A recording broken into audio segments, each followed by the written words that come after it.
Okay, this lesson for our Koine Project class will ask the question, who invented regenerative water baptism anyway? And what that'll do is just cause us to think for a moment, what's the origins of such things? How did that occur? And then what texts are often used where such an error might originate or be posited out from. So I have a text up here, Romans 13:14. Well, let's look at it first. I've already written it out, so it won't take as much time. Then we'll go back to Galatians 3:27. Here, this is a aorist middle imperative, and it's from in duo, D-O-N, D-O, like our word endow, for example. So it says, put on for yourselves the Lord Jesus Christ. Oh, there we go. And it gives that which is conjoined with the reality of doing this for yourselves, the responsibility, and of the flesh. This is pro, for, and mind, like malice of forethought. We have a provision. Notice that provision, forward-looking, a forethought, not. And this is present middle imperative from poieo, that verb poieo, doing or making. So, and do not be making for yourselves. Notice this is middle voice. This is your responsibility, my responsibility. He's talking to those in the church at Rome.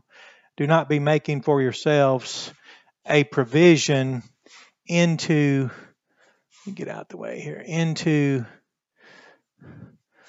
this is epithymίας. It's full. Notice that word full. And then this is where we get the word lust, L-U, and it's plural.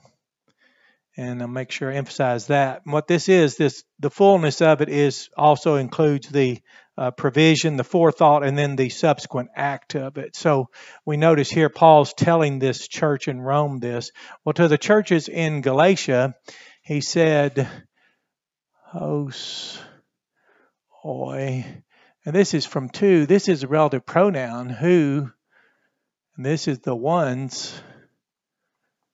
And he has this post-positive conjunction, gar, for the ones who, and almost words it out like it's a participle, but it's not. We have this word here, baptismalis theta. Notice that it's themen, theta, thesan, and this is aorist passive, aorist indicative passive, for the ones who were baptized. That's a transliteration. It's usually translated submerged, where some people add the prefix submerged. Others say immersed. Of course, that's the past participial form. Idea here is merged. If you just want the root of it, it's merged. So as many as were merged into Christon, into Christ. And it says, now we have this word, but in verb, not in imperative here. So we have then we have the augment, ēdīn, or ēdύsasθε.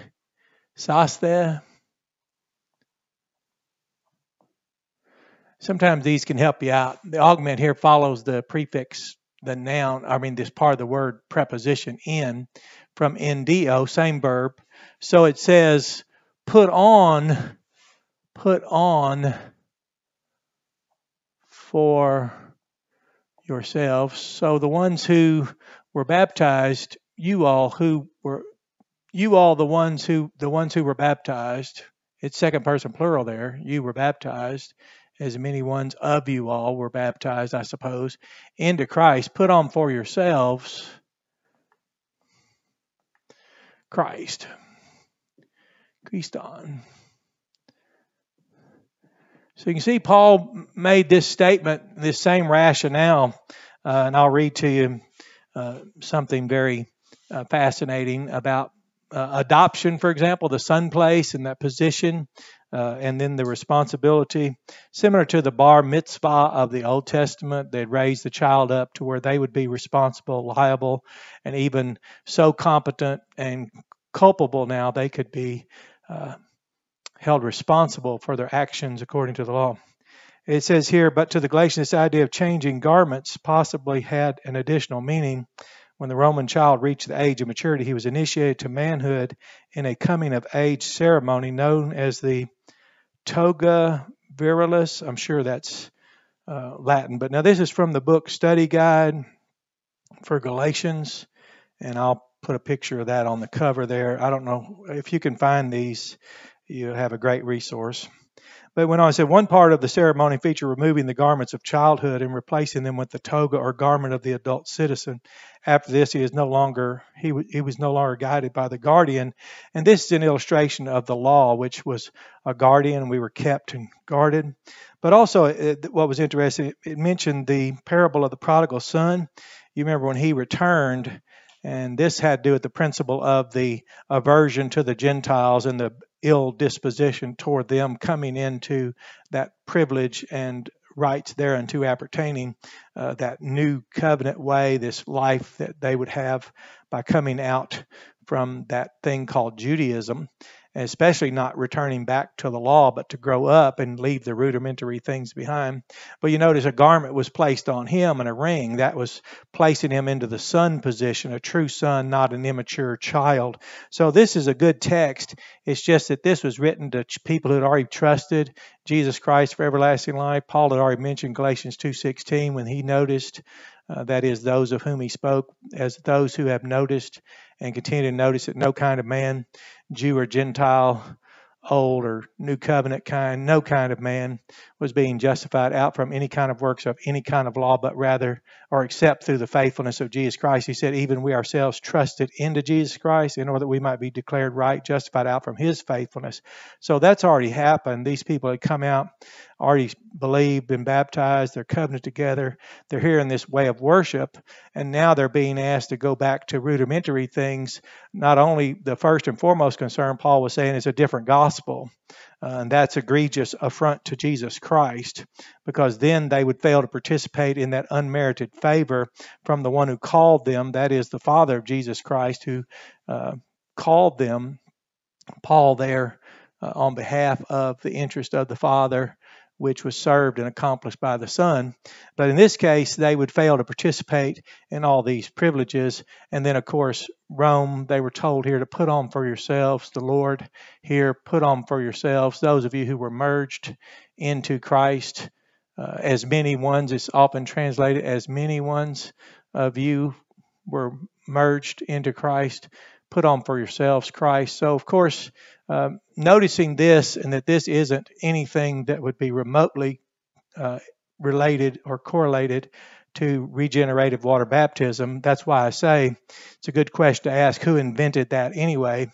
Well, you have to ignore a lot of what's going on in the Bible, the new covenant now being accomplished, fulfilled by Christ, the way of worship that does not infer, indicate, or otherwise imply that there's something wanting in the kind of sacrifice that God gave. There's no remainder. So you have a blessed day and enjoy this lesson. And read over it, contemplate it. I'll include as much of this excerpt out of here as I can, so you can read it in the description. Have a blessed day.